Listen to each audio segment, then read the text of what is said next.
Hi guys, JEE Main 2025 first ഫേസിലെ first shift exam ഇതാ കഴിഞ്ഞിരിക്കുകയാണ്. നിങ്ങൾ പലരും പല തരത്തിലുള്ള ആശങ്കകൾ ഉണ്ടാവും. അതായത് ഇപ്പോൾ എക്സാം എഴുതിയ കുട്ടികൾക്ക് എന്തായിരിക്കും ഈ ഒരു ഞാൻ എഴുതിയ ക്വസ്റ്റ്യൻസ് ശരിയാണോ, അതിന് എത്ര പെർസെന്റിൽ കിട്ടാൻ സാധ്യതയുണ്ട്, അങ്ങനെയൊക്കെ ചില എക്സാമിനേഷൻ സിമ്പിൾ ആണോ ടഫ് ആണോ എന്നുള്ള പല തരത്തിലുള്ള കൺഫ്യൂഷൻസ് ഉണ്ടാവും. അതോടൊപ്പം തന്നെ ഇനി എഴുതാൻ വേണ്ടി പോകുന്ന കുട്ടികൾക്ക് ഇതനുസരിച്ചിട്ട് എങ്ങനെ പ്രിപ്പയർ ചെയ്യണം എന്നുള്ള കാര്യത്തിലും ഡൗട്ട് ഉണ്ടാവും. അപ്പം നിങ്ങൾ ഈ സംശയങ്ങളൊക്കെ ദൂരീകരിക്കാൻ വേണ്ടിയിട്ട് നമ്മുടെ മുമ്പിൽ ഒരു എക്സ്പേർട്ട് പാനൽ മുമ്പിലിരിക്കുന്നുണ്ട്. 30 വർഷത്തിന് മുകളിൽ ജെയിൽ എക്സ്പീരിയൻസ് ഉള്ള GP സാറും അതേപോലെ റിജു സാറും അതേപോലെ തന്നെ ബിനീഷ് സാറുമാണ് നമ്മുടെ മുമ്പിലിരിക്കുന്നത്. കാരണം ഇവരുടെ സംബന്ധിച്ച് ഈ മെയിനിന് വന്നിരിക്കുന്ന പല ചേഞ്ചുകളും നേരിട്ട് അനുഭവിച്ച് അറിഞ്ഞ ആൾക്കാരാണ്. അഥവാ ആദ്യം AIEEE നിന്നും മെയിന് മാറി, ആ മെയിനിൽ തന്നെ ചില സമയത്ത് ചില പാറ്റേണുകളൊക്കെ മാറി ഇപ്പോൾ ഒരു പുതിയ പാറ്റേണിലേക്ക് വന്ന സമയത്ത് നമുക്ക് ലഭിക്കാവുന്നതിൽ ഏറ്റവും എക്സ്പേർട്ട് ആയിട്ടുള്ള പാനലാണ് നമ്മുടെ മുമ്പിൽ നിൽക്കുന്നത്. കറക്റ്റ് നമുക്ക് ഇന്നത്തെ ക്വസ്റ്റ്യൻസിനെ, മെമ്മറി ബേസ്ഡ് ക്വസ്റ്റ്യൻസിനെ ഒന്ന് വിലയിരുത്താൻ വേണ്ടിയിട്ടാണ് വന്നിരിക്കുന്നത്. നമുക്ക് ആദ്യം GP സാറിലേക്ക് പോവാം. Okay sir. യെസ്, അപ്പൊ നമുക്കിപ്പോ മെമ്മറി ബേസ്ഡ് ക്വസ്റ്റ്യൻസ് കിട്ടിയിട്ടുണ്ട് അല്ലേ? അപ്പൊ ഏകദേശം അത് എക്സാക്ട് ക്വസ്റ്റ്യൻ എന്ന് പറയാൻ വേണ്ടി പറ്റില്ല, പക്ഷെ നമുക്ക് ഏകദേശം ഒക്കെ ഒരു ഊഹത്തിലൊക്കെ നമുക്ക് പറയാൻ വേണ്ടി പറ്റും. അപ്പൊ എന്താണ് അതിന്റെ ഒരു വിലയിരുത്തൽ? അതായത് ഭയങ്കര ടഫ് ആണോ, അല്ല മോഡറേറ്റ് ആണോ, നമ്മൾ കിട്ടിയ ക്വസ്റ്റ്യൻ വെച്ചിട്ട്, അല്ല സിമ്പിൾ ആണോ, അഥവാ അല്ലെങ്കിൽ നമ്മുടെ പാറ്റേൺഡ് ക്വസ്റ്റ്യൻസ് ആണോ ചോദിച്ചിരിക്കുന്നത്? പുതിയ ക്വസ്റ്റ്യൻസ് വന്നിട്ടുണ്ടോ? അതെങ്ങനെയാണ് സാറിന് പറയാൻ വേണ്ടി പറ്റും? ഓക്കെ, നമ്മളെ സംബന്ധിച്ച് ഇപ്പോൾ ഈ മെമ്മറി ബേസ്ഡ് ക്വസ്റ്റ്യൻസ് നമ്മൾ കളക്ട് ചെയ്ത് അതിലൂടെ ഒന്ന് കടന്നു പോകുമ്പോൾ മനസ്സിലാകുന്ന ഒരു പ്രധാനപ്പെട്ട കാര്യം എന്ന് പറയുന്നത്, ഇതിനായിട്ട് പുതിയതായിട്ട് ചോദ്യങ്ങൾ ഒന്നും തന്നെ വന്നിട്ടില്ല എന്നുള്ളതാണ്. പുതിയ ടൈപ്പിലോ അങ്ങനൊന്നും ചോദ്യങ്ങളൊന്നും ഇതിനകത്ത് വന്നിട്ടില്ല. കൃത്യമായിട്ട് ഒരു സിസ്റ്റമാറ്റിക്കായിട്ടൊരു പ്രിപ്പറേഷൻ നടത്തിയ ഒരു വിദ്യാർത്ഥിയെ സംബന്ധിച്ച് ഈ ചോദ്യങ്ങളെല്ലാം തികച്ചും ഫെമിലിയർ ആയിരിക്കാനാണ് സാധ്യത. എല്ലാം ഫെമിലിയർ ക്വസ്റ്റ്യൻസ് ആണ്. മുൻ വർഷങ്ങളിൽ ചോദിച്ച ചോദ്യങ്ങളും നമ്മളിവിടെ പലതവണ ക്ലാസ്സിൽ ഡിസ്കസ് ചെയ്ത ചോദ്യങ്ങളും നമ്മുടെ എക്സാമിനേഷൻസിൽ അതുപോലെ നമ്മുടെ LMRPയിലൊക്കെ തന്നെ നമ്മൾ ഉൾപ്പെടുത്തിയ ചോദ്യങ്ങളാണ് ഏറെക്കുറെ ഇതെല്ലാം. അതിനകത്തൊരു പുതുമ ഒന്നും അവകാശപ്പെടാനില്ല. കൃത്യമായിട്ട് പ്രിപ്പയർ ചെയ്ത ഒരു വിദ്യാർത്ഥിയെ സംബന്ധിച്ച് ഇതിനകത്ത് എല്ലാ ചോദ്യങ്ങളും ആൻസർ ചെയ്യാവുന്നതാണ്. പിന്നെ എക്സെപ്റ്റ് ഫ്യൂ ക്വസ്റ്റ്യൻസ് നമുക്ക് ചിലപ്പോൾ ചില ചോദ്യങ്ങളൊക്കെ നമുക്കൊന്ന് അല്പം ഒന്ന് കാൽക്കുലേറ്റ് ചെയ്യേണ്ടതായിട്ടുണ്ട്. അപ്പോൾ വളരെ ഫോക്കസ്ഡ് ആയിട്ടിരുന്ന് കൃത്യമായി ചെയ്യുന്ന വിദ്യാർത്ഥിയെ സംബന്ധിച്ച് കൃത്യമായിട്ട് ഉത്തരത്തിൽ എത്തിച്ചേരാനും സാധിക്കും. അപ്പോൾ മുൻവർഷങ്ങളിൽ ചോദിച്ചിട്ടുള്ള അല്ലെങ്കിൽ എക്സിസ്റ്റിംഗ് ക്വസ്റ്റ്യൻ പൂളിലുള്ള ചോദ്യങ്ങളിൽ നിന്നുമാണ് ഈ ചോദ്യങ്ങളൊക്കെ വന്നിട്ടുള്ളത് എന്നാണ് എൻ്റെ ആദ്യത്തെ ഒരു നിഗമനം. അതിനകത്ത് വേറെ ബുദ്ധിമുട്ടൊന്നും ഉണ്ടാവാൻ സാധ്യതയില്ല. തീർച്ചയായിട്ടും ഒരു പരിശീലനം നേടിയിട്ടുള്ള ഒരു കുട്ടിയെ സംബന്ധിച്ച് ഇതൊരു ബുദ്ധിമുട്ടുള്ള ഒരു കാര്യം അല്ല എന്നാണ് എനിക്ക് ഫിസിക്സ് ക്വസ്റ്റ്യൻ പേപ്പറിനെ സംബന്ധിച്ച് പറയാനുള്ളത്. അതായത് ഇതേ പാറ്റേൺ തന്നെ വരും ഷിഫ്റ്റുകളിലൊക്കെ ചോദിക്കുകയാണ്. ഇതൊരു പാറ്റേൺ അല്ലെങ്കിൽ ഇത് ട്രെൻഡൊക്കെ ചോദിക്കുകയാണെങ്കിൽ തന്നെ ഓൾറെഡി സിസ്റ്റമാറ്റിക് ആയിട്ട് പഠിച്ച ഒരു കുട്ടിക്ക് ടെൻഷനൊന്നും അടിക്കാനില്ല എന്നാണ്. പ്രത്യേകിച്ച് ഇന്നത്തെ ക്വസ്റ്റ്യൻ പേപ്പറിൽ ടെൻഷനൊന്നും അടിക്കേണ്ട യാതൊരു ആവശ്യവുമില്ല. കൃത്യമായിട്ട് കാര്യങ്ങളെല്ലാം അവരുടെ വിരൽത്തുമ്പുകളിലാണെങ്കിൽ തീർച്ചയായിട്ടും ഇത് വളരെ ഭംഗിയായിട്ട് എഴുതാൻ പറ്റാവുന്ന ഒരു ക്വസ്റ്റ്യൻ പേപ്പറാണ്. ഇനിയും വരും ഷിഫ്റ്റുകളിൽ എങ്ങനെയാണെന്ന് നമുക്ക് പ്രെഡിക്റ്റ് ചെയ്യാൻ പറ്റില്ല. പക്ഷെ തുടങ്ങിയത് അത്ര ഒരു ടഫായിട്ടുള്ള ഒരു ക്വസ്റ്റ്യൻ പേപ്പറിലൂടെ അല്ല ആദ്യത്തെ ഷിഫ്റ്റ് കടന്നുപോയത് എന്ന് വേണമെങ്കിൽ കൃത്യമായിട്ട് പറയാം. ഇനിയുള്ള സമയങ്ങളിൽ ചിലപ്പോൾ നമുക്ക് മുൻവർഷങ്ങളിൽ കണ്ടിട്ടുള്ളത് പോലെ ചിലപ്പോൾ towards end of the shift ചിലപ്പോൾ ക്വസ്റ്റ്യൻസ് ടഫാകാറുണ്ട്. പിന്നെ അടുത്ത സെഷൻ വരുന്ന സമയത്ത് കുറച്ചുകൂടി ടഫാകാറുണ്ട്. എന്തായാലും എല്ലാ വർഷത്തും പോലെയും ഈ വർഷം തുടങ്ങിയത് അത്ര ബുദ്ധിമുട്ടുള്ളതല്ല. വളരെ സിമ്പിളായിട്ട് തന്നെയാണ് കാര്യങ്ങൾ തുടങ്ങിയിരിക്കുന്നത്. എന്നാൽ തീരെ സിമ്പിളാണെന്ന് പറയാൻ പറ്റില്ല. പക്ഷേ ഞാൻ ഈ പറഞ്ഞ പോലെ നന്നായിട്ട് പ്രാക്ടീസ് ചെയ്തൊരു കുട്ടിയെ സംബന്ധിച്ച് ഇത് എഴുതാവുന്ന ഒരു സെറ്റ് ഓഫ് ക്വസ്റ്റ്യൻസ് ആണ്. ഇനി നമുക്ക് കെമിസ്ട്രിയിൽ റിജു സാർ, നമുക്കറിയാം 30 മുകളിൽ വർഷം എക്സ്പീരിയൻസ് ഉള്ള ഇതുപോലത്തെ എല്ലാ ചേഞ്ചുകളും കണ്ടിട്ടുള്ള സാറാണ്. അപ്പോൾ സാർ പറയൂ, എന്താണ് ഇപ്പോൾ ഇത്തവണ പൊതുവേ കെമിസ്ട്രി സിമ്പിൾ ആണെന്നുള്ളൊരു ടോക്ക് എയറിലുണ്ട്. അതേ ഒരു പാരമ്പര്യം തന്നെ കാത്ത് സൂക്ഷിച്ചോ, അല്ല എന്തെങ്കിലുമൊക്കെ ഡിഫിക്കൽറ്റി വന്നു എന്നുള്ളതാണ്? കെമിസ്ട്രി പേപ്പർ നമ്മൾ ഫസ്റ്റ് ഷിഫ്റ്റിൻ്റെ പേപ്പർ നമ്മളുടെ മെമ്മറി ബേസ്ഡ് ആയിട്ടുള്ള ക്വസ്റ്റ്യൻസ് അനലൈസ് ചെയ്ത് നോക്കുമ്പോൾ പേപ്പർ റിലേറ്റീവ്ലി ഈസിയാണ് എന്ന് പറഞ്ഞിട്ടുണ്ടെങ്കിൽ നമ്മളെ മക്കൾ കണ്ട് പരിചയിച്ചതും ചെയ്ത് പരിചയിച്ചായിട്ടുള്ള ക്വസ്റ്റ്യൻസാണ് അവർക്ക് വന്നിരിക്കുന്നത്. അതുകൊണ്ട് തന്നെ ജെഇയിൽ ഫസ്റ്റിൽ അവർ കെമിസ്ട്രി സോൾവ് ചെയ്ത് തുടങ്ങുമ്പോൾ തന്നെ അവരുടെ ആ ഒരു കോൺഫിഡൻസ് അത്യാവശ്യം നല്ല രീതിയിൽ ബൂസ്റ്റപ്പ് ചെയ്യുന്ന ഒരു പേപ്പറാണ്. അതായത് സാധാരണ കുട്ടികൾ കെമിസ്ട്രിയാണ് ചെയ്ത് തുടങ്ങുക പൊതുവെ. അപ്പോൾ അങ്ങനെ തുടങ്ങിയാണെങ്കിൽ നല്ല രീതിയിൽ ബൂസ്റ്റ് നമുക്ക് കോൺഫിഡൻസ് കിട്ടി ബാക്കി സബ്ജക്റ്റിലേക്കുള്ള പേപ്പറാണ്. കാരണം ആ ഒരു എക്സാമിനേഷൻ ഹാളിൽ വരുമ്പോഴുള്ള ഒരു ഇമോഷണൽ ഇക്വിലിബ്രിയം ഒക്കെ ബാലൻസ് ചെയ്ത് കിട്ടാൻ വേണ്ടിയിട്ട് അതിനെ കൂടുതലായിട്ട് മോട്ടിവേറ്റ് ചെയ്യുന്ന അല്ലെങ്കിൽ അവരെ മെൻ്റലി മോറലി സപ്പോർട്ട് ചെയ്യുന്ന ഒരു പേപ്പറായിട്ടാണ് കെമിസ്ട്രി ഇത്തവണത്തെ ഫസ്റ്റ് ഷിഫ്റ്റിൻ്റെ നമുക്ക് ഒബ്സർവ് ചെയ്യാൻ പറ്റുന്നത്. Numerical questions N V T എങ്ങനെയാണ് സാർ അതിൽ? NVT ക്വസ്റ്റ്യൻസ് എന്ന് പറഞ്ഞിട്ടെങ്കിൽ അതിൽ ന്യൂമറിക്കൽ ക്വസ്റ്റ്യൻസ് കുറച്ചെണ്ണം മാത്രമേ ആ ഒരു ന്യൂമറിക്കൽ ഹെഡിൽ വരുന്നുള്ളൂ. ചിലത് നോൺ ന്യൂമറിക്കൽസ് ഉണ്ട്. കെമിസ്ട്രിയുടെ ഒരു പ്രത്യേകത സവിശേഷ ആയിട്ടുള്ള കുറച്ച് ക്വസ്റ്റ്യൻ ഉണ്ട്. കുറച്ച് സെർട്ടൻ നമ്പർ ഓഫ് മോളിക്യൂൾസ് അല്ലെങ്കിൽ കോമ്പൗണ്ട്സ് ഒക്കെ തന്നിട്ട് ഒരു പർട്ടിക്കുലർ പ്രോപ്പർട്ടിക്ക് കറസ്പോണ്ടിങ് ആയിട്ടുള്ള നമ്പറൊക്കെ സെലക്ട് ചെയ്ത് എഴുതുന്ന മോളിക്യൂൾസ് ഉണ്ട്. അത് ജസ്റ്റ് തിയററ്റിക്കൽ ബേസ്ഡ് ആയിട്ടുള്ള ക്വസ്റ്റ്യൻസ് ആണ്. അപ്പം അങ്ങനത്തെ നോൺ ന്യൂമറിക്കൽസ് വരുന്നതുകൊണ്ട് അത് കുഴപ്പമില്ലാത്ത രീതിയിൽ അവർക്ക് നന്നായിട്ട് പെർഫോം ചെയ്യാൻ പറ്റിയിരിക്കുന്ന ഒരു സൈഡാണ്. അതൊന്നും കുട്ടികളെ ബുദ്ധിമുട്ടിക്കാത്ത ഒരു ടൈപ്പാണ്. ബുദ്ധിമുട്ടിക്കാത്ത ടൈപ്പാണ്. സാർ ഫിസിക്സിന്റെ കാര്യത്തിൽ ആ ചോദ്യം വിട്ടുപോയി. അതായത് നമ്മളെ ഇപ്പൊ NVT ക്വസ്റ്റ്യൻസ് ചുരുക്കിയല്ലോ, അപ്പോൾ അതിന്റെ ഒരു ബുദ്ധിമുട്ട് കുട്ടികൾക്ക് പേപ്പർ ഉണ്ടാവാൻ സാധ്യതയുണ്ടോ? പൊതുവേ എൻ്റെ ഒരു ഒബ്സർവേഷനിൽ ഒരു ബുദ്ധിമുട്ട് ഉണ്ടാകാൻ സാധ്യതയില്ല. കാരണം ചോദ്യങ്ങൾ പ്രത്യേകിച്ചൊരു പുതിയ ഒരു പാറ്റേണിലുള്ള ചോദ്യം ആലോചിച്ച് ഇരിക്കേണ്ടതായിട്ടുള്ളൊരു ബുദ്ധിമുട്ട് അങ്ങനെയൊന്നും ഈ ചോദ്യങ്ങളിൽ പറയാനില്ല. അപ്പോൾ നേരത്തെ പറഞ്ഞതുപോലെ വെൽ ട്രെയിൻഡ് ആയിട്ടുള്ള നന്നായിട്ട് പ്രാക്ടീസ് ചെയ്തിട്ടുള്ള ഒരു വിദ്യാർത്ഥിയെ സംബന്ധിച്ച് കൃത്യമായിട്ട് ചോദ്യം വായിച്ച് മനസ്സിലാക്കി പെട്ടെന്ന് ചെയ്യാവുന്നതാണ്. അങ്ങനത്തെ ബുദ്ധിമുട്ടുകൾ ഇതിനകത്ത് പറയാനില്ല. അടുത്ത ബിനീഷ് സാറ്, മാത്സിൽ 26 ഇയേഴ്സ് എക്സ്പീരിയൻസ് ഉള്ള ബിനീഷ് സാറാണ് മാത്സ് അനലൈസ് ചെയ്യാൻ വേണ്ടി ഇരിക്കുന്നത്. നമുക്കറിയാം മാത്സ് എപ്പോഴും കുട്ടികളെ ബുദ്ധിമുട്ടിക്കുന്ന, എന്നാൽ ഭയങ്കര ലെങ്തി ആയിട്ട് ക്വസ്റ്റ്യൻ ചോദിക്കുന്ന, കുട്ടികൾക്ക് എപ്പോഴും ഒരു ബാലികേറ മലയായിട്ട് ഫീൽ ചെയ്യുന്ന ഒരു സബ്ജക്റ്റ് തന്നെയാണ് JEE മെയിനെ സംബന്ധിച്ചോളം മാത്സ്. അപ്പോൾ എന്താണ് സാർ ഈ വർഷത്തെ ഒരു ട്രെൻഡ് അതേപോലെ തന്നെ റിപ്പീറ്റ് ചെയ്ത് വന്നിട്ടുണ്ടോ? മീൻസ് അതേ ഒരു പാറ്റേൺ തന്നെ ബുദ്ധിമുട്ടിക്കുന്ന രീതി തന്നെയാണോ, അല്ല എന്തെങ്കിലുമൊക്കെ ഒരു പിന്നെ അവർക്കൊരു ആശാവഹമായിട്ട് എന്തെങ്കിലും ഉണ്ടോ? നമുക്കറിയാം കഴിഞ്ഞ കുറേ വർഷങ്ങളായിട്ട് നമ്മൾ JEE മെയിൻസ് എക്സാമിനേഷൻ നോക്കിക്കഴിഞ്ഞാൽ പൊതുവെ മാത്തമാറ്റിക്സ് ആണ് compared to chemistry and physics ടഫായിട്ട് കുട്ടികൾക്ക് ഫീൽ ചെയ്യാം.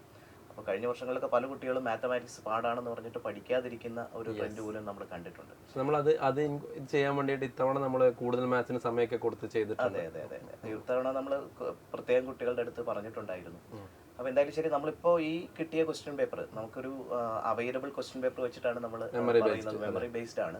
അപ്പോൾ എന്തായാലും ക്വസ്റ്റ്യൻ പേപ്പറുകൾ കിട്ടി, നമ്മളതിലെ ക്വസ്റ്റ്യൻസ് ഒന്ന് അനലൈസ് ചെയ്തപ്പോൾ നമുക്ക് മനസ്സിലായത് മാത്തമാറ്റിക്സിൽ മുൻ വർഷങ്ങളിൽ കണ്ടുവരാത്ത രീതിയിൽ വളരെ ഈസി ആയിട്ടുള്ള ക്വസ്റ്റ്യൻസ് ഇതിനകത്ത് വന്നിട്ടുണ്ട്.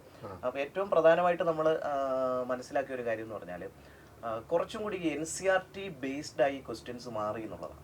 ഇതിനു മുമ്പ് NCERTക്ക് ഔട്ട്സൈഡിലുള്ള പല കോൺസെപ്റ്റുകളൊക്കെ ഉപയോഗിക്കേണ്ട തരത്തിലുള്ള ക്വസ്റ്റ്യൻസ് നമുക്ക് വരാറുണ്ടായിരുന്നു. പക്ഷേ ഇപ്പോൾ ഈ ക്വസ്റ്റ്യൻ പേപ്പറിലെ മിക്ക ക്വസ്റ്റ്യൻസും NCERT കോൺസെപ്റ്റുകൾ മാത്രം, അതായത് NCERT ബുക്ക് മാത്രം പഠിച്ചിട്ട് പോയ ഒരാൾക്ക് പോലും എഴുതാൻ പറ്റുന്ന തരത്തിലുള്ള ക്വസ്റ്റ്യൻസ് ആണ്. അത് ഒരു പ്രത്യേകതയാണ്.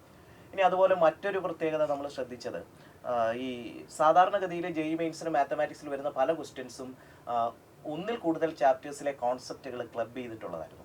പക്ഷേ ഈ ഒരു ക്വസ്റ്റ്യൻ പേപ്പറിൽ അങ്ങനെയുള്ള ക്വസ്റ്റ്യൻസ് വളരെ വളരെ കുറവായിരുന്നു.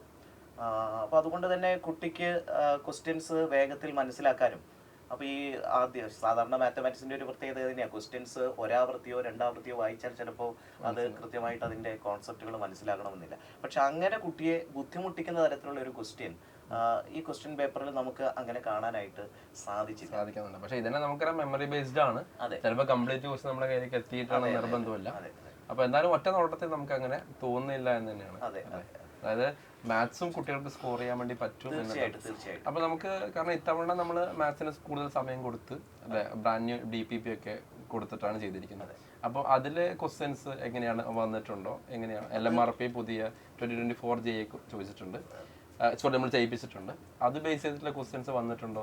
തീർച്ചയായിട്ടും. അതായത് നമ്മൾ പ്രത്യേകിച്ച് നമ്മളിപ്പോൾ ഈ കഴിഞ്ഞ ദിവസങ്ങളിലായിട്ട് നമ്മളിപ്പോൾ നടത്തിയ പ്രഡിക്ഷൻ സീരീസ് എടുത്തു പറയേണ്ട കാര്യമാണ്. പ്രഡിക്ഷൻ സീരീസിൽ നമ്മൾ ഡിസ്കസ് ചെയ്ത ക്വസ്റ്റ്യൻസ് ഒരു ന്യൂമറിക്കൽ വാല്യൂ പോലും റുഫൈദ് തന്നെയാണ് ഡിസ്കസ് ചെയ്തത്. ആ ക്വസ്റ്റ്യൻ എക്സാക്ട്ലി ദ സെയിം, ഒരു നമ്പർ പോലും മാറാതെ അങ്ങനെ തന്നെ ചോദിച്ചു. ഇനി അതുപോലെ തന്നെ പല ക്വസ്റ്റ്യൻസും ചെറിയ ഡിഫറൻസോട് കൂടി ആ സെയിം കോൺസെപ്റ്റുകൾ ഒരുപാട് ചോദിച്ചിട്ടുണ്ട്. അപ്പൊ ശരിക്കും പ്രീവിയസ് ഇയർ ക്വസ്റ്റ്യൻ പേപ്പറുകളൊക്കെ കൃത്യമായിട്ടൊന്ന് മനസ്സിലാക്കി കൊണ്ടുപോയിട്ടുള്ള കുട്ടിക്ക് തീർച്ചയായിട്ടും അത് വളരെ സിമ്പിൾ ആയിട്ട് ഫീൽ ചെയ്യുന്നു. അത് നമ്മുടെ പിന്നെ എന്താ പറയാ ഷോർട്ടസ്റ്റ് ഡിസ്റ്റൻസ് ക്വസ്റ്റ്യൻ വന്നിട്ടുണ്ട്. അത് തീർച്ചയായും അതായത് നമ്മുടെ NCERT ബുക്കിലെ അതേ എക്സസൈസിലുള്ള അതേ ക്വസ്റ്റ്യൻസ് തന്നെ ചോദിക്കുന്ന ഒരു രീതി വന്നിട്ടുണ്ട് അല്ലേ? അപ്പൊ എന്തായാലും ആശാവഹമാണ് കുട്ടികൾക്ക്. ഇനി കുട്ടികൾക്ക് മാത്സ് പഠിക്കാനുള്ള ഒരു കോൺഫിഡൻസും കാര്യങ്ങളൊക്കെ കിട്ടുന്നതായിരിക്കും. പിന്നെ സാറ് സെക്ഷൻ ബൈ സെക്ഷൻസ് ഉണ്ടല്ലോ. നമുക്ക് ഫിസിക്സിലാണ് നമ്മൾ 4 സെക്ഷൻ ആയിട്ട്, കെമിസ്ട്രി ആണെങ്കിൽ ഓർഗാനിക്കിലാണ്. അപ്പൊ അതിൽ ഏത് സെക്ഷനാണ് കൂടുതലായിട്ടും വന്നിരിക്കുന്നത് എന്നത് പറയാൻ വേണ്ടി പറ്റും? നമുക്ക് ഫിസിക്സിൽ അങ്ങനെ കെമിസ്ട്രിയിലുള്ളത് പോലുള്ള ഒരു ഡിവിഷൻ ഫിസിക്സിലില്ല. ഇപ്പോൾ ക്വസ്റ്റ്യൻ പേപ്പറിലൂടെ കടന്നു പോകുമ്പോൾ ഏറ്റവും കൂടുതൽ ചോദ്യങ്ങൾ അതിനകത്ത് കണ്ടത് ഒന്ന് ഇലക്ട്രോസ്റ്റാറ്റിക്സ് എന്ന ചോദ്യങ്ങൾ താരതമ്യേന കൂടുതൽ വന്നിട്ടുണ്ട്.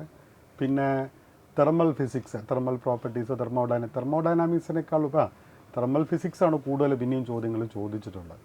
പിന്നെ മെക്കാനിക്സിൽ നിന്ന് ചോദ്യങ്ങളുണ്ട്, ഫ്ലൂയിഡ്സിൽ നിന്ന് 1-2 ചോദ്യങ്ങളുണ്ട്. അങ്ങനെയൊക്കെയാണ്. പക്ഷേ എല്ലാ ചാപ്റ്ററിൽ നിന്നും അല്ലെങ്കിൽ എല്ലാ ടോപ്പിക്കിൽ നിന്നും ഒരു ഈക്വൽ റെപ്രസെൻറ്റേഷൻ എന്ന് പറയാൻ പറ്റില്ല. ചില ചാപ്റ്റേഴ്സൊക്കെ അതിൽ നിന്ന് ഒഴിവായി പോയിട്ടുമുണ്ട്. ഫോർ എക്സാമ്പിൾ ഞാനിപ്പോൾ മെമ്മറി ബേസ്ഡ് ക്വസ്റ്റ്യൻസ് കിട്ടിയതിൽ ഓസിലേഷൻസ് എന്ന് ചോദ്യങ്ങളില്ല. പക്ഷേ അറിയില്ല, നമുക്ക് അറിഞ്ഞുകൂടാ അതിനെ. അതുപോലെ മാഗ്നറ്റിസത്തിൽ നിന്ന് ചോദ്യം കണ്ടെത്താൻ കഴിഞ്ഞില്ല. അപ്പോൾ അങ്ങനെയൊക്കെ ഉള്ള ഒബ്സർവ് ചെയ്തു. ഇപ്പോൾ മുഴുവനും നമുക്ക് കിട്ടിയാലേ നമുക്കത് പറയാൻ പറ്റുള്ളൂ. എന്നാലും ഈ ചോദ്യങ്ങളൊക്കെ കുട്ടികൾക്ക് വളരെ എളുപ്പത്തിൽ ചെയ്യാൻ പറ്റുന്നതാണ്. കാരണം ഇപ്പോൾ മുൻ വർഷങ്ങളിലെ ചോദ്യങ്ങൾ PYQs ഒക്കെ ചെയ്ത് പരിശീലിക്കുന്ന ഒരു കുട്ടിയെ സംബന്ധിച്ച് ഇതിനകത്തൊരു പുതുമയും അവകാശപ്പെടാനില്ല. കെമിസ്ട്രിയിൽ നിന്നാണെങ്കിൽ എങ്ങനെയാണ്? ഓർഗാനിക് എന്നാണോ, ഇനോർഗാനിക് ആണോ, ഫിസിക്കലാണോ, എങ്ങനെയാണ്? കെമിസ്ട്രിയിൽ നമ്മൾ ക്വസ്റ്റ്യൻസ് ഒന്ന് അനലൈസ് ചെയ്ത് നോക്കുമ്പോൾ നമുക്ക് എല്ലാ ചാപ്റ്ററിൽ നിന്നുള്ള റെപ്രസെൻറ്റേഷൻസ് ഉണ്ട്. അത് ഫസ്റ്റ് ഇയറിൽ അറ്റ്ലീസ്റ്റ് ഒരു ചാപ്റ്ററിൽ ഒരു ക്വസ്റ്റ്യൻ കാരണം നമുക്ക് ഇപ്പോൾ കഴിഞ്ഞ വർഷം 30 ക്വസ്റ്റ്യൻ എടുത്താൽ 30 ക്വസ്റ്റ്യൻ്റെ ഇതുണ്ടായിരുന്നു. ഇപ്പൊ 25 ക്വസ്റ്റ്യൻ ഇടാൻ വേണ്ടി പറ്റും. അതുകൊണ്ട് തന്നെ നമുക്ക് 20 ചാപ്റ്റർ ഉണ്ട്, 25 ക്വസ്റ്റ്യൻ ഉണ്ട്. അതുകൊണ്ട് റെപ്രസെൻറ്റേഷൻ ഓരോ ചാപ്റ്ററിനും ഒരു ക്വസ്റ്റ്യൻ എന്നുള്ള രീതിയിൽ തന്നെ റെപ്രസെൻറ്റേഷൻ വന്നിട്ടുണ്ട്. അത് എടുത്തു പറയേണ്ട സംഭവം എന്താണെന്ന് വെച്ചിട്ടുണ്ടെങ്കിൽ ഫസ്റ്റ് ഇയറിന് ഏകദേശം 50% ക്വസ്റ്റ്യൻസ് തന്നെ കോൺട്രിബ്യൂഷൻസ് ഉണ്ട്. കാരണം ഫസ്റ്റ് ഇയർ എന്നുള്ള ഫസ്റ്റ് ചാപ്റ്റേഴ്സ് നമ്മൾ അനലൈസ് ചെയ്ത് നോക്കുമ്പോൾ ബേസിക് കോൺസെപ്റ്റ് ഉണ്ട്, അറ്റോമിക് സ്ട്രക്ചർ ഉണ്ട്, പീരിയോഡിക് ക്ലാസിഫിക്കേഷനിലുണ്ട്, ബോണ്ടിങ് എന്ന് വന്നിട്ടുണ്ട്, തെർമോഡൈനാമിക്സ് ഉണ്ട്, ദെൻ ഇക്വിലിബ്രിയത്തിൽ നിന്ന് ക്വസ്റ്റ്യൻസ് വന്നു. ദെൻ അപ്പുറത്തെ സൈഡിലേക്ക് വരുമ്പോൾ ഓർഗാനിക് ഫസ്റ്റ് ഇയറിൽ നിന്ന് ചോദിച്ചിട്ടുണ്ട്. പിന്നെ സെക്കൻഡ് ഇയറിൽ വരുമ്പോഴും എല്ലാ ചാപ്റ്ററിൻ്റെയും റെപ്രസെൻറ്റേഷൻ ഒരു ക്വസ്റ്റ്യൻ്റെ ഫോമിൽ അതിനകത്തേക്ക് കയറി വന്നിട്ടുണ്ട്. അതുകൊണ്ട് തന്നെ ഈ 2 വർഷത്തെ പ്രിപ്പറേഷൻസ് ആ ടോട്ടാലിറ്റിയിൽ സിസ്റ്റമാറ്റിക് ആയിട്ട് നടത്തിയ മക്കളാണെങ്കിൽ, ഫോർ എക്സാമ്പിൾ ഇപ്പോൾ നമ്മൾ ഫസ്റ്റ് ഇയറും സെക്കൻഡ് ഇയർ മാത്രം വെച്ചിട്ട് ഒരു കുട്ടിക്ക് ഒരിക്കലും JEE മെയിൻസ് സ്കോർ ചെയ്തെത്തിക്കുക എന്ന് പറഞ്ഞെങ്കിൽ റിലേറ്റീവ്ലി ബുദ്ധിമുട്ടാണ്. അത് ഫസ്റ്റ് ഇയറും കൂടെ കൊണ്ടുപോകണം. അപ്പം നമ്മൾ ചെയ്തു കൊടുത്തിരിക്കുന്ന മാതിരി ഫസ്റ്റ് ഇയർ പോർഷൻസ് നേരത്തെ സെക്കൻഡ് ഇയർ പോർഷൻസ് നേരത്തെ കഴിഞ്ഞ് ഫസ്റ്റ് ഇയറിൻ്റെ റിവിഷൻസ് നമ്മൾ ചെയ്തു കൊടുത്തു, സിസ്റ്റമാറ്റിക്കായിട്ട് എക്സാമിനേഷൻസ് നടത്തി, LMRP കൊടുത്തു, അങ്ങനെ ലൈവ് ഡിസ്കഷൻസ് വന്നു. അപ്പം കുട്ടികളുടെ കൈകളിലേക്ക് എത്തുന്ന എക്സ്പോഷർ ഓഫ് ക്വസ്റ്റ്യൻസ് എന്ന് പറഞ്ഞിട്ടുണ്ടെങ്കിൽ വളരെ കൂടുതലാണ്. ആ ഒരു സിസ്റ്റമാറ്റിക് പാറ്റേണിൽ പ്രിപ്പയർ ചെയ്ത മക്കൾക്ക് ഒരു ചാപ്റ്ററിൽ നിന്ന് ഒരു ക്വസ്റ്റ്യൻ്റെ പ്രോബബിലിറ്റിയാണ് ഉള്ളതെങ്കിൽ പോലും അത് ഏറ്റവും ബ്യൂട്ടിഫുൾ ആയിട്ട് അവർക്ക് സ്കോർ ചെയ്യുന്ന രീതിയിലേക്ക് കൊണ്ടെത്തിക്കാൻ ഈ പേപ്പറിൽ കഴിയും. സാർ മാത്സിലേക്ക് എടുക്കുമ്പോൾ എങ്ങനെയാണ്? മാത്തമാറ്റിക്സിൽ വളരെ ഈവൻലി ഡിസ്ട്രിബ്യൂട്ടഡ് ആയിരുന്നു ക്വസ്റ്റ്യൻസ്. ഇപ്പോൾ നമുക്ക് അവൈലബിൾ ആയിട്ടുള്ള ക്വസ്റ്റ്യൻസ് വെച്ച് നോക്കിയപ്പോൾ തന്നെ മിക്കവാറുമുള്ള എല്ലാ ചാപ്റ്റേഴ്സിൽ നിന്നും കുറഞ്ഞത് ഒരു ക്വസ്റ്റ്യൻസ് എങ്കിലും ചോദിച്ചതായിട്ടാണ് നമ്മൾ കണ്ടത്. ഈ 2024 നമ്മൾ ക്വസ്റ്റ്യൻസ് എടുത്ത് നോക്കിയാൽ പല ചാപ്റ്റേഴ്സും സ്കിപ്പ് ചെയ്തതായിട്ട് കാണാൻ പറ്റുമായിരുന്നു. ചില ചാപ്റ്റേഴ്സിൽ നിന്ന് കൂടുതൽ ക്വസ്റ്റ്യൻസ് ചോദിച്ചു. പക്ഷേ ഇപ്പോൾ ഈ ക്വസ്റ്റ്യൻ പേപ്പറിൽ നമ്മൾ മനസ്സിലാക്കിയത് മിക്കവാറുമുള്ള എല്ലാ ചാപ്റ്റേഴ്സിൽ നിന്നുള്ള ക്വസ്റ്റ്യൻസ് നമ്മൾ അതായത് ഒരു ചാപ്റ്ററിന് കൂടുതൽ വെയിറ്റേജ് എന്നുള്ള സിസ്റ്റം അങ്ങനെ നമുക്ക് കാണാൻ സാധിച്ചില്ല. അല്ലേ? സാധാരണ 2-3 ക്വസ്റ്റ്യൻ ചോദിക്കുന്ന ചാപ്റ്ററാണ് 3D ഒക്കെ. അത് ഇത്തവണ എങ്ങനെയാണ്? പ്രോബബിലിറ്റിയിൽ നിന്ന് 2 ക്വസ്റ്റ്യൻസോളം വന്നിട്ടുണ്ട്. പിന്നെ ഒബ്വിയസ്ലി നമ്മൾ ഇന്റഗ്രേഷനിൽ നിന്നും അതുപോലെ ഡിഫറൻഷ്യൽ കാൽക്കുലസിൽ നിന്നും ക്വസ്റ്റ്യൻസ് ഉണ്ടാകുമല്ലോ.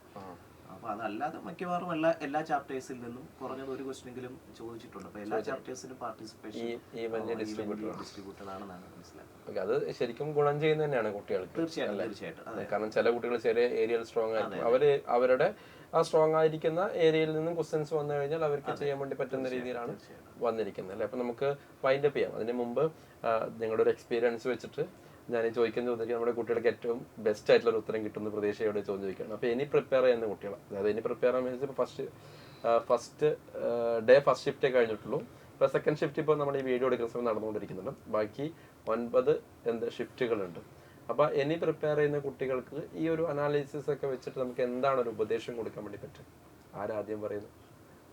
സാർ, ദീപു സാർ പറയും. ഓക്കെ, ഇനി എഴുതാൻ പോകുന്ന കുട്ടികൾക്ക്, ഇനിയുള്ള ഷിഫ്റ്റുകളുള്ള കുട്ടികൾക്ക്, ഇപ്പം നമ്മൾ ഈ ഫസ്റ്റ് ഷിഫ്റ്റിൻ്റെ ചോദ്യങ്ങളിലൂടെ കടന്നു പോയപ്പോൾ നമുക്ക് ബോധ്യപ്പെട്ടത് പ്രീവിയസ് ഇയർ ക്വസ്റ്റ്യൻസ് നന്നായിട്ട് പ്രാക്ടീസ് ചെയ്തിട്ടുള്ള ഒരു കുട്ടിയെ സംബന്ധിച്ച് ഇത് നന്നായിട്ട് പെർഫോം ചെയ്യാൻ കഴിയുമെന്നുള്ളതാണ്. നമ്മുടെ DPP എന്ന് പറയുന്ന പ്രീവിയസ് ഇയർ ക്വസ്റ്റ്യൻസ് തീർച്ചയായിട്ടും. അപ്പോൾ നമ്മുടെ LMRP മോഡ്യൂളിൽ നമ്മൾ പ്രീവിയസ് ഇയർ ക്വസ്റ്റ്യൻസ് വരാൻ സാധ്യതയുള്ള പ്രീവിയസ് ഇയർ ക്വസ്റ്റ്യൻസ് ഒക്കെ ഉൾപ്പെടുത്തി നമ്മൾ LMRP മോഡ്യൂൾ തയ്യാറാക്കി കുട്ടികളെ കൊണ്ട് നമ്മളത് ചെയ്യിപ്പിച്ചിട്ടുണ്ട്. അപ്പോൾ ആ മോഡ്യൂളിലൂടെ കടന്നുപോയ അല്ലെങ്കിൽ പിന്നെ പ്രീവിയസ് ഇയർ ക്വസ്റ്റ്യൻസിലൂടെ കടന്നുപോയി കഴിഞ്ഞാൽ തീർച്ചയായിട്ടും അവർക്ക് വരാനിരിക്കുന്ന പരീക്ഷ വളരെ നന്നായിട്ട് ഭംഗിയായിട്ട് എഴുതാൻ കഴിയും. കാരണം ഒന്നുകിൽ നമ്മൾ ഡിറ്റോ ക്വസ്റ്റ്യൻ വന്നില്ലെങ്കിൽ പോലും ആ ക്വസ്റ്റ്യൻ്റെ കോൺസെപ്റ്റും അതിൻ്റെ ലോജിക്കുകളൊക്കെ ആവർത്തിക്കപ്പെടാനുള്ള സാധ്യത വളരെ കൂടുതലാണ്. അപ്പം നല്ല ഒരു മാർക്കിലേക്ക് പെർസെൻറ്റേജിലേക്ക് എത്താൻ പ്രീവിയസ് ഇയർ ക്വസ്റ്റ്യൻസിലൂടെ നിർബന്ധമായും കടന്നു പോകുന്നത് നന്നായിരിക്കും. ഇനി അങ്ങോട്ടുള്ള ദിവസം പുതിയ കാര്യങ്ങൾ പഠിക്കാതെ നമ്മൾ സെലക്ട് ചെയ്ത് കൊടുത്ത ചോദ്യങ്ങളിലൂടെ കടന്നുപോയാൽ നന്നായിട്ട് പെർഫോം ചെയ്യാൻ സാധിക്കുമെന്നാണ്. യെസ്. അപ്പോൾ പിന്നെ ചില സമയങ്ങളിൽ ഇപ്പം ഫസ്റ്റ് ഫേസിൽ ഡിഫറെൻറ്റ് ഷിഫ്റ്റുകൾ ഒരേ ക്വസ്റ്റ്യൻസ് ചോദിക്കുന്ന ടെൻഡൻസി ഫിസിക്സിലുണ്ടാവും. ഒരേ ചോദ്യങ്ങൾ ചോദിക്കാൾ ഉപരി ഒരേ കോൺസെപ്റ്റുകൾ, ഒരേ ലോജിക്കുകൾ ചോദിക്കാം. കാരണം ഞാനിപ്പോൾ കണ്ട ചോദ്യങ്ങളിലൊന്നും മൾട്ടി കൺസെപ്റ്റൽ ക്വസ്റ്റ്യൻസ് ഒന്നും ഇല്ല. ഒരു സിംഗിൾ കോൺസെപ്റ്റിനെ ബേസ് ചെയ്തിട്ടുള്ള ചോദ്യങ്ങളാണ് വന്നിട്ടുള്ളത്. അതേ കോൺസെപ്റ്റ്, അതേ കോണ്ടെക്സ്റ്റിൽ നിന്നുള്ള ചോദ്യങ്ങൾ ആവർത്തിക്കപ്പെടാനുള്ള സാധ്യതയുണ്ട്. കെമിസ്ട്രിയിലാണെങ്കിൽ നമ്മൾ ബാക്കിയുള്ള ഷിഫ്റ്റുകൾ ആൻസർ ചെയ്യുമ്പം ഇല്ല, കുഴപ്പമില്ല. നമ്മളുടെ NCERT every nook and corner ഒന്നുകൂടെ കൃത്യമായിട്ട് എവറി നുക്ക് ആൻഡ് കോർണർ പഠിക്കുക. പിന്നെ നമ്മളുടെ മെറ്റീരിയൽ നന്നായിട്ട് ഒന്നുകൂടെ അറ്റംപ്റ്റ് ചെയ്യുക. ദെൻ നടന്നു കഴിഞ്ഞ എക്സാമിനേഷൻ പേപ്പർ, നമുക്ക് ചാപ്റ്റർ വൈസ് എക്സാമിനേഷൻസ് നടന്നിട്ടുണ്ട്, മോഡൽ എക്സാമിനേഷൻസ് ഇഷ്ടംപോലെ നടന്നിട്ടുണ്ട്. ആ പേപ്പേഴ്സുകൾ ഒന്ന് അറ്റംപ്റ്റ് ചെയ്തെടുക്കുക. NCERT every nook and corner clear ചെയ്യുക. ഇത്രയും ചെയ്ത് കഴിഞ്ഞാൽ തന്നെ അവർക്ക് ബാക്കിയുള്ള ഷിഫ്റ്റുകളും എത്രയും ബെസ്റ്റായിട്ട് ചെയ്തെടുക്കാവുന്നുള്ളൂ. കാരണം മിക്കവാറും വരാൻ ചാൻസ് ഉള്ള എല്ലാ സാധ്യതകളും അവരെ കണ്ണിൻ്റെ മുന്നിലേക്ക് ഒന്നുകിൽ മെറ്റീരിയൽ വൈസോ അല്ലെങ്കിൽ ക്ലാസ് റൂം ലേണിങ്ങിലോ അതല്ലെങ്കിൽ എക്സാമിനേഷൻ പേപ്പറിലൂടെ വന്നു കഴിഞ്ഞിട്ടുണ്ട്. അതൊന്നുകൂടെ അറ്റംപ്റ്റ് ചെയ്ത് പുതിയതൊന്നും, നേരത്തെ GP സാർ പറഞ്ഞ മാതിരി പുതിയതൊന്നും പഠിക്കാതെ ഓൾറെഡി നമ്മൾ പഠിപ്പിച്ചു കൊടുത്തിരിക്കുന്ന സാധനങ്ങൾ ലേണിങ്ങിൽ ഒന്ന് റിവൈസ് ചെയ്ത് സെറ്റാക്കി എടുക്കുകയാണ് അവർ വേണ്ടത്. മാത്സിലേക്ക് വരികയാണെങ്കിൽ ശരിക്കും നമ്മുടെ DPP വളരെ പ്രധാനപ്പെട്ട ഒരു കാര്യമാണ് ഇതിനകത്ത്. കാരണം കഴിഞ്ഞ കുറേ വർഷങ്ങളായിട്ടുള്ള മിക്ക JEE മെയിൻസിൻ്റെ ക്വസ്റ്റ്യൻസ് പ്രീവിയസ് ഇയർ ക്വസ്റ്റ്യൻസ് ഉൾപ്പെടുത്തിയിട്ടുള്ളതാണ്, അതും ടോപ്പിക് വൈസ്. അപ്പോൾ അതുകൊണ്ട് മിക്കവാറും ഇനിയും ചോദിക്കാൻ സാധ്യതയുള്ള കോൺസെപ്റ്റുകൾ കൃത്യമായിട്ട് അതിനകത്ത് കൊടുത്തിട്ടുണ്ട്. അപ്പോൾ DPP കൃത്യമായിട്ട് പഠിക്കുക എന്നുള്ളത് വളരെ പ്രധാനപ്പെട്ട കാര്യമാണ്. ഇനി അതുപോലെ തന്നെ നമ്മുടെ ഈ ഡിസ്കഷൻസും, അതായത് നമ്മൾ ഓരോ എക്സാം കഴിയുമ്പോൾ നമ്മുടെ പറഞ്ഞപ്പോഴോർത്ത് ബൈനോമിയൽ തിയറത്തിന്റെ ക്വസ്റ്റ്യൻ ഉണ്ടല്ലോ, അത് നമ്മുടെ LMRP ഉണ്ടായിരുന്നു. വാല്യൂ മാറാതെ വന്ന. അതുപോലെ തന്നെ 3Dയിലുള്ള ക്വസ്റ്റ്യൻസ്, ഇതൊക്കെ നമ്മൾ LMRPയിൽ പഠിപ്പിച്ച സമയത്ത് തന്നെ കൃത്യമായിട്ട് പറഞ്ഞിരുന്നു ഈ മോഡൽ ഇനിയും റിപ്പീറ്റ് ചെയ്യാൻ സാധ്യതയുണ്ട്. അപ്പോൾ കൃത്യമായിട്ടും LMRP അതുപോലെ തന്നെ നമ്മുടെ DPP അത് കൂടുതൽ ഫോക്കസ് ചെയ്യുക, അത് വളരെ പ്രധാനപ്പെട്ട കാര്യമാണ്. പിന്നെ അതുപോലെ തന്നെ നമ്മൾ ക്വസ്റ്റ്യൻ പേപ്പർ ഇപ്പോൾ പ്രൊഡിക്റ്റ് ചെയ്യുന്നുണ്ട്, അല്ലെങ്കിൽ ക്വസ്റ്റ്യൻ പേപ്പറിൻ്റെ ഡിസ്കഷൻ ഓരോ ഷിഫ്റ്റിലെയും ഡിസ്കഷൻ നടത്തുന്നുണ്ട്. അപ്പോൾ അത് കുറച്ചും കൂടി അവർക്ക് ഇനി അടുത്ത എക്സാമുകളിൽ ആ ട്രെൻഡ് എങ്ങനെയാണ് വരുന്നത് എന്നൊക്കെ മനസ്സിലാക്കാനായിട്ട് ഹെൽപ്ഫുൾ ആയിരിക്കും. അത്രയാണ്. അപ്പോൾ അതാണ് മക്കളെ. അപ്പം ടെൻഷൻ അടിക്കാതിരിക്കുക. കാരണം നമ്മൾ ഫസ്റ്റ് ഷിഫ്റ്റ് കഴിയുമ്പോൾ തന്നെ നമുക്ക് ശുഭസൂചനയാണ് കിട്ടുന്നത്. PYQs നന്നായിട്ട് പ്രിപ്പയർ ചെയ്ത കുട്ടിക്ക് നല്ല രീതിയിൽ എക്സാം എഴുതാൻ വേണ്ടി പറ്റും എന്നുള്ള സൂചന തന്നെയാണ് നമുക്ക് കിട്ടുന്നത്. അതായത് നമ്മൾ PYQs എന്ന് പറയുമ്പോൾ നമ്മൾ DPP, LMRP ഒക്കെ PYQs ആണ്. ഈവൻ നമ്മുടെ പ്രൊഡിക്ഷൻ സീരീസ് ആണെങ്കിലും നമ്മുടെ വൺ ഷോട്ടുകളാണെങ്കിലും ഒക്കെ PYQs മാത്രമാണ് നമ്മൾ ഡിസ്കസ് ചെയ്യുന്നത്. അപ്പം അതൊക്കെ നന്നായിട്ട് പ്രിപ്പയർ ചെയ്ത കുട്ടികൾക്ക് ഉറപ്പായിട്ടും നല്ല പെർഫോമൻസ് കാഴ്ചവെക്കാൻ വേണ്ടി പറ്റും എന്ന് തന്നെയാണ് നമ്മൾ ഫസ്റ്റ് ഷിഫ്റ്റിൻ്റെ അനാലിസിസ് നടത്തുമ്പോൾ സാധിക്കും. അപ്പോൾ ഇനിയുള്ള ദിവസം സാറന്മാർ പറഞ്ഞ പോലെ ഇപ്പോൾ ഓൾറെഡി പഠിപ്പിച്ച കാര്യങ്ങൾ, LMRP പഠിച്ച കാര്യങ്ങൾ, DPPയിൽ പഠിച്ച കാര്യങ്ങൾ മാത്രം ഒന്ന് അടിപൊളിയായിട്ട് നിങ്ങൾ റിവൈസ് ചെയ്യുക. പുതിയ കാര്യങ്ങളൊന്നും പഠിക്കാതിരിക്കുക. എന്തായാലും നമുക്ക് നല്ലൊരു സ്കോർ കിട്ടാനുള്ള സ്റ്റഫ് നിങ്ങൾക്ക് ഞങ്ങൾ പ്രൊവൈഡ് ചെയ്തിട്ടുണ്ട്. അത് വ്യക്തമായിട്ട് ഉപയോഗിച്ച് കഴിഞ്ഞാൽ നമുക്ക് ഈ ഫേസിൽ തന്നെ JEE ക്രാക്ക് ചെയ്യാൻ വേണ്ടി പറ്റും. Thank you. പിന്നെ ഒരു കാര്യം പറയാനുള്ളത്, നമ്മുടെ ചാനലിൽ എല്ലാ ദിവസവും എല്ലാ ഷിഫ്റ്റിൻ്റെയും ക്വസ്റ്റ്യൻ പേപ്പർ ഡിസ്കസ് ചെയ്യുന്നുണ്ട്. അത് നിങ്ങൾ വ്യക്തമായിട്ട് കാണണം. നമ്മൾ അനാലിസിസ് അല്ല, വ്യക്തമായിട്ട് ഓരോ ക്വസ്റ്റ്യൻ നമ്മൾ വർക്കൗട്ട് ചെയ്തിട്ട് ഡിസ്കസ് ചെയ്യുന്നുണ്ട്. അത് വ്യക്തമായിട്ട് നിങ്ങൾ കാണണം. കാരണം കഴിഞ്ഞ വർഷങ്ങളിലൊക്കെ ചില ക്വസ്റ്റ്യൻസ് തന്നെ മാത്സിൽ അതേപോലെ റിപ്പീറ്റ് ചെയ്ത് ചോദിച്ചിട്ടുണ്ട്, അല്ലെങ്കിൽ സാറ് പറഞ്ഞ പോലെ തന്നെ അതേ കോൺസെപ്റ്റുകൾ എന്താണ് റിപ്പീറ്റ് ചെയ്ത് ചോദിച്ചിട്ടുണ്ട്. അപ്പോൾ അതൊക്കെ നമ്മൾ ഉഷാറാക്കി പഠിച്ചു കഴിഞ്ഞാൽ ഞാൻ പറഞ്ഞ പോലെ ഇത്തവണ തന്നെ നമുക്ക് ഒരു NIT സീറ്റ് ഉറപ്പിക്കാം.